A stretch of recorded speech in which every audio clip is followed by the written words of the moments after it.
Before we begin, this story contains descriptions of compulsive physical suffering, multiple deaths from exhaustion and cardiac events, and the conditions of famine and epidemic disease. If that's something you need to step away from, we understand. Take care of yourself first. August 1518. The guild halls of Strasbourg have been cleared to make room for the dancers. Dozens of men and women move in the low-ceilinged rooms. Eyes vacant, arms thrashing, feet swollen, bleeding through their shoes. They haven't stopped for days. Strong men stand at the edges, holding them upright when they collapse. Musicians play in the corner. The city council ordered this. This was the cure. You're listening to the Unlit Room. Every story in here actually happened. That's the part that should scare you. New stories every day, Monday through Saturday. Today, a woman begins dancing alone in a Strasbourg street in 1518 and cannot stop, and then 400 people follow her. The city of Strasbourg stood along the Rhine, a prosperous trading hub inside the Holy Roman Empire. Its narrow cobbled lanes ran between half-timbered houses leaning close overhead. One of its residents was a woman the records name Frau Trophy A, a peasant. On July 14, 1518, she walked out her front door onto one of those narrow streets, and she began to dance. She had no music, no partner, no visible joy.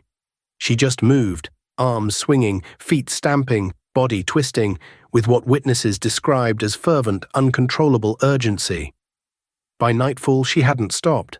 By the second day, her feet were swollen. By the end of the first week, 7 full days, she still hadn't voluntarily paused. Witnesses gathered at the edges of the lane. They watched, and then, one by one, some of them began to dance too. Not by choice, their bodies simply started.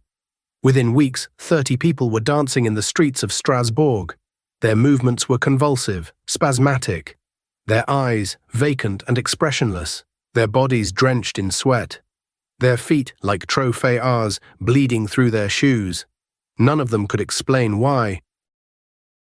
Strasbourg's city council kept meticulous records. They were merchants, lawyers, administrators, practical men. When something went wrong inside the city walls, they convened, they deliberated, and they wrote it all down. They wrote this down too. The council consulted the city's physicians.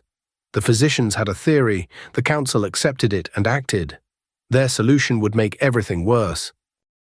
The physician's prescription: let the compulsion run its course, keep the dancers moving until the frenzy exhausted itself. Don't restrain them, let it burn through. The council hired musicians. They cleared the guild halls of their furniture and converted them into official venues for the afflicted. They stationed strong men around the perimeter to hold dancers upright when their legs gave way. They built stages. Word spread. More people joined. By August, 400 people were dancing in Strasbourg. 400 people with vacant eyes and bleeding feet, convulsing in the halls the council had built for them. Arms thrashing, voices crying out for help as they kept dancing. The guild hall records that document these decisions read with the calm efficiency of a logistics problem being solved. Hire musicians. Provide strong men. No panic in the handwriting, no disbelief, just bureaucracy, accelerating toward a catastrophe it created. The musicians played on, the dancers danced on, and then they started dying. 2 explanations have been offered for what happened in Strasbourg, and they reach very different conclusions. The theory most often repeated is ergot poisoning, a fungal contamination of rye grain that produces a compound structurally related to LSD. Ergot grows readily on rye in damp conditions. The region relied heavily on rye. The thinking goes, the symptoms were chemically induced, but historian John Waller argues the evidence doesn't support it. Ergot causes vasoconstriction. It cuts off circulation to the limbs. Victims of ergot poisoning develop gangrene. They lose the use of their extremities. They don't dance. They can't. Waller's own explanation is mass psychogenic illness, what we sometimes call mass hysteria, though that phrase understates what the condition actually is. Under extreme collective stress, in communities that share a belief system, providing a framework for strange behavior. The mind can produce genuine, debilitating physical symptoms. The body enacts what the mind can no longer contain. Neither theory closes the case entirely.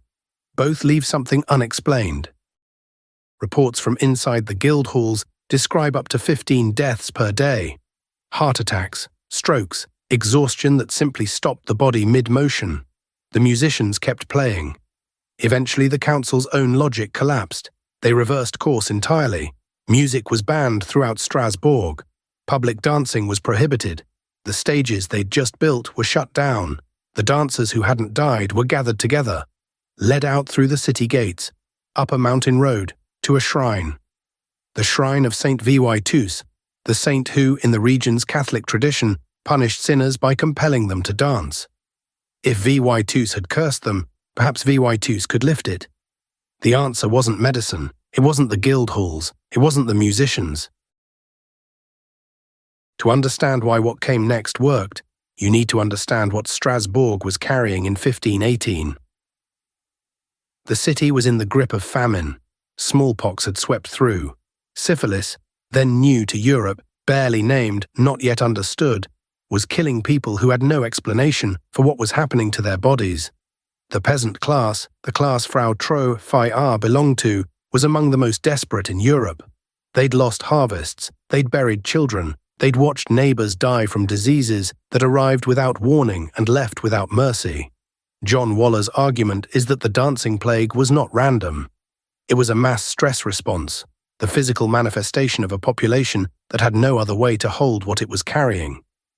And in the region's belief system, Saint Vitus provided the framework, the saint who punishes sinners by compelling them to dance. If you were suffering inexplicably, perhaps you had sinned. Perhaps you could be forgiven. They didn't dance because they wanted to. They danced because their bodies had no other way to scream.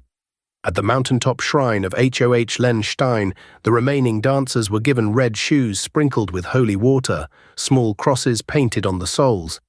Tiny crosses were pressed into their hands, incense burned, Latin incantations were recited.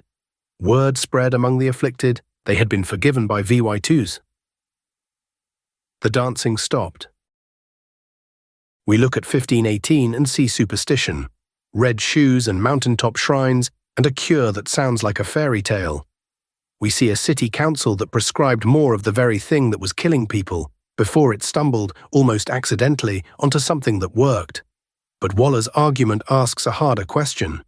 When a population has been pushed past what it can hold, by famine, by disease, by grief that has no name and no outlet, the body doesn't wait for medicine, it finds a way out. And sometimes the only thing that closes that way out is someone standing in front of the suffering and saying, "You are not abandoned. Your pain has been seen. You are forgiven." Frau Treu-Feyr danced alone in a cobbled street for a week before anyone joined her. The records don't say what happened to her after the dancing stopped. We know 400 people followed her. We know some of them died. We know the council built stages and hired musicians and made everything worse before it got better. And we know that the thing that finally worked wasn't medicine. It was mercy. If this one kept you up tonight, good. New stories every day, Monday through Saturday. Subscribe so the next one finds you too. Follow the Unlit Room wherever you listen. Tell a friend, but maybe don't tell them it's all real until after they've finished. Full story on the main channel. Follow if you're wide awake. That was the Unlit Room. See you in the dark.